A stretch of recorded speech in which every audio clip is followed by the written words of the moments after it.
Numbers ಅಂತ ಬಂದಾಗ ನಾನು ಮೇಡಮ್ ಕೇಳಬೇಕು ನಾನು ಮತ್ತೆ ಮೇಡಮ್ 400 ಪಾರ್ ಆಗಿಲ್ಲ ನಿಮ್ಮದೇ ಘೋಷಣೆ ಪ್ರಕಾರ ನಾನು ಆಗಲೂ ಹೇಳ್ತಿದ್ದೆ 400 ಸೀಟ್ ನೀವೆಲ್ಲ ದಾಟಬೇಕು ಅಂತ ಹೇಳಿದ್ರೆ 3/2 ಭಾಗದ ಮತಗಳು ನಿಮಗೆ ಬಂದಿರಬೇಕು ಮೇಡಮ್ ಅಂತ ಹೇಳಿ ಇರಲಿ.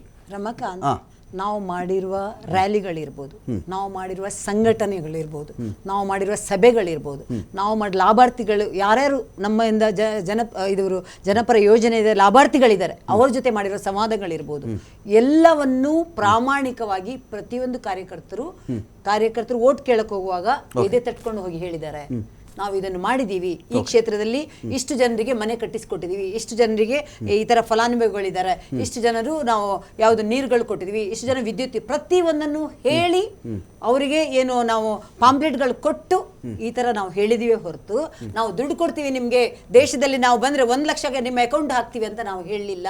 ಅದು ಹೇಗೆ ಹಾಕ್ತಾರೋ ನಮಗೆ ಗೊತ್ತಿಲ್ಲ. ಗ್ಯಾರಂಟಿ ಅದ್ಯಾವ್ದು ಮೇಡಮ್? ಹಂಗಾದ್ರೆ ಅದೇನದು ಏನಂತ ಹೇಳ, ಅದು ಯಾವ್ದಂತ ಹೇಳ್ತೀನಿ ಕೇಳಿ. ಈಗ ನಾವು ಇವರಿಗೆ ರೈತರಿಗೆ ರೈತರಿಗೆ 6,000 ರೂಪಾಯಿ ಕೊಟ್ಟಿದ್ವು. ನಾವು ಯಾವುದೇ ಪ್ರಣಾಳಿಕೆಯಲ್ಲಿ ಅದನ್ನು ಹೇಳಿಲ್ಲ. ಅಲ್ಲಲ್ಲ, ಪ್ರಣಾಳಿಕೆಯಲ್ಲಿ ಹೇಳಿಲ್ಲ. ರೈತರಿಗೆ ನಾವು ನೋಡಿ ಒಂದ್ ನಿಮಿಷ, ರೈತರಿಗೆ 6,000 ಕೊಟ್ಟಿಲ್ಲ ಅಂದ್ರೆ ಈ ವ್ಯೂವರ್ಸ್ ನೋಡುವವರು ನಿಮ್ಗೆ ಕರ್ಸ್ ಮಾಡ್ತಾರೆ ಸರ್. ದಯವಿಟ್ಟು 50 ಲಕ್ಷ ಅಕೌಂಟಿಗೆ 50 ಲಕ್ಷ ಅಕೌಂಟಿಗೆ ರೈತರ ಅಕೌಂಟಿಗೆ ಡೈರೆಕ್ಟ್ ಡೆಬಿಟ್ ಆಗಿದೆ, ಡಿಬಿಟಿ ಟ್ರಾನ್ಸ್ಫರ್ ಆಗಿದೆ. ರಸಗೊಬ್ಬರದಲ್ಲಿ ಕಿತ್ಕೊಂಡ್ರಿ ಅದನ್ನ ಅಂತ ಇಲ್ಲಿ ಕೊಟ್ಟು ರಸಗೊಬ್ಬರ ಜಾಸ್ತಿ ಮಾಡಿ ಕಿತ್ಕೊಂಡ್ರಿ ಅಂತ. ನಿಜ ಜನ, ನಾನು ಅವಾಗಲೇ ನಿಮ್ಗೆ ಹೇಳಿದೆ ಲಾಭಾರ್ಥಿಗಳ ಜೊತೆ ಅಂತ ಹೇಳಿ.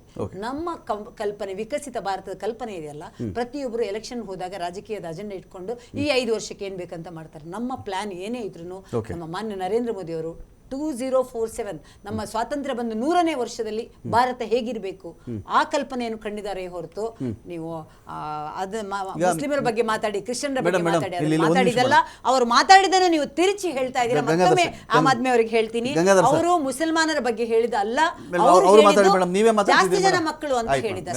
ಗಂಗಾಧರ್ ಸರ್, ಈಗ ಈ ಮಿಷನ್ 2047 ಸರ್, ಇದು ಪ್ರಶ್ನೆ ಏನು ಅಂತ ಹೇಳಿದ್ರೆ, ಈ ಥರದ ಮಿಷನ್ಗಳ ಬಗ್ಗೆ 2020 ಮಿಷನ್ ಅಂದರು, ಮಿಷನ್ 2020 ಅಂದರು, ರೈತರ ಆದಾಯ ಡಬಲ್ 2022ಕ್ಕೆ ಅಂದರು. ಈಗ ಆಲ್ ಆಫ್ ಅ ಸಡನ್ನು 10 ವರ್ಷಗಳು ಇಟ್ಕೊಳ್ಳೋದು ಬೇಡ, ಏಕದಮ್ ಒಂದು 25-30 ವರ್ಷ ಆ ಕಡೆ ಹೇಳ್ಬಿಡೋಣ ಅಂತ ಹೇಳಿ 2047 ಅಂತಿದ್ದಾರೆ. ಸ್ವಾತಂತ್ರ್ಯಕ್ಕೆ ಶತಮಾನ ತುಂಬೋ ಟೈಮಲ್ಲಿ ಹಂಗೆ ಜಂಪ್ ಹೊಡೆದ್ಬಿಟ್ರಿ. ಇವಾಗ 10 ಹೇಳಿದ್ರೆ ಈಡೇರಿಸಬೇಕಾಗುತ್ತೆ ಅಂತಾನೆ. ಇದು ರೈತರ ಆದಾಯ ಡಬಲ್ ಆಗಬೇಕಾಗಿತ್ತು. ಮಿಷನ್ 2020 ಅಂದರೆ ಏನು ಅಂತಲೇ ಯಾರಿಗೂ ಅರ್ಥ ಆಗ್ತಿಲ್ಲ ಇನ್ನೂ. ಇದು ಏನು ಹಾಗಾದರೆ? ಗ್ಯಾರಂಟಿ ಅಂದರೆ ಯಾವುದಿದೆ? ಇವ್ರು ಗ್ಯಾರಂಟಿ ಕೊಟ್ಟರು ಅಂತ ಅವರು ಗ್ಯಾರಂಟಿ ಅಂತ ಯೋಚನೆ ಮಾಡಿ ಹೇಳಿದ್ರು, ಮೋದಿಗೆ ಗ್ಯಾರಂಟಿ ಅಂತಾನೆ ಮಾತಾಡಿದ್ರು. ಯಾವ ಗ್ಯಾರಂಟಿಗಳು ಅಂತ ಪ್ರಶ್ನೆ.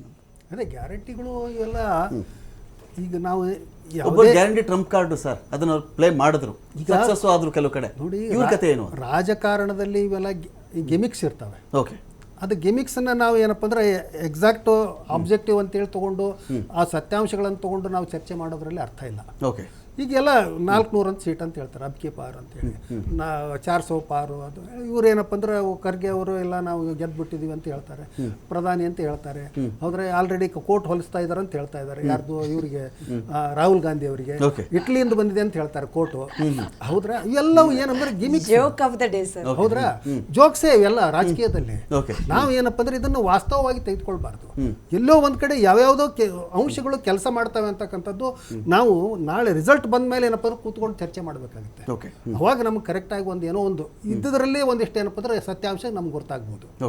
ಹಾಗಂತೇಳಿ ನೀವು ಹೇಳಿದ್ರಲ್ಲ, ಯಾವುದೇ ಒಂದು ಪಕ್ಷ ಅಧಿಕಾರಕ್ಕೆ ಬರಬೇಕಾದ್ರೆ ಅವರು ಬೇಸರ ಆಗಿರ್ಬೇಕು ಇಲ್ಲ ಬೇಕಾಗಿರ್ಬೇಕು, ಬೇಸರ ಇಲ್ಲ ಬೇಕು. ಕರೆಕ್ಟ್, ಹೌದ್ರಾ?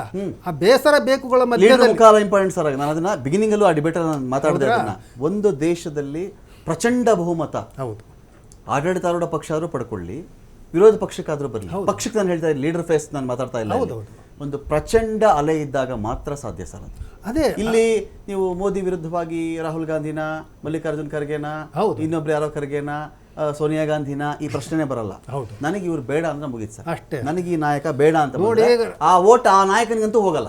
ಇಂದಿರಾ ಗಾಂಧಿ ಬೇಡ ಅಂದ್ಕೊಳ್ಳೆ ರಾಜನಾರಾಯಣ್ ಯಾರಿಗೂ ಗೊತ್ತಿರ್ಲಿಲ್ಲ, ರಾಜನಾರಾಯಣ್ ಗೆದ್ಬಿಟ್ರು ಅವಾಗ. ಕರೆಕ್ಟ್, ಹೌದ್ರಾ? ಇಂದಿರಾ ಗಾಂಧಿ ಎಲ್ಲ ಎಷ್ಟು ಇಂಟರ್ನ್ಯಾಷನಲ್ ಫೇಮಸ್. ಹೌದ್ರಾ? ಎಲ್ಲ ಬಾಂಗ್ಲಾನ್ ಏನಪ್ಪ ಅಂದ್ರೆ ಮಣಿಸಿದವರು. ಇದು ಯಾವುದು ಪಾಕಿಸ್ತಾನ ಮಣಿಸಿ ಏನಪ್ಪ ಬಾಂಗ್ಲಾದೇಶನ ಏನಪ್ಪ ಸೃಷ್ಟಿ ಮಾಡಿ, ಪೂರ್ವ ಪಾಕಿಸ್ತಾನ. ಹೌದ್ರಾ? ಅದು ಎಂತ ಅವ್ರದ್ದೆಲ್ಲ ಇದ್ರೂ ಸಹಿತ ಅವ್ರು ಸೋತೋದ್ರು ಅವರು, ನೀವು ಹೇಳ್ದಂಗೆ. ಹಾಗೇನೆ ಇಲ್ಲಿನೂ ಸಹಿತ ಏನಂತಂದ್ರೆ, ಇದು ಪ್ರತಿಯೊಂದು ಅವ್ರೇನು ಗ್ಯಾರಂಟಿ ಇಟ್ಕೊಂಡಿದಾರಲ್ಲ, ಆ ಗ್ಯಾರಂಟಿಗಳ ಮೇಲೆ ನಾವು ಡಿಬೇಟ್ ಮಾಡೋಕ್ಕಾಗಲ್ಲ.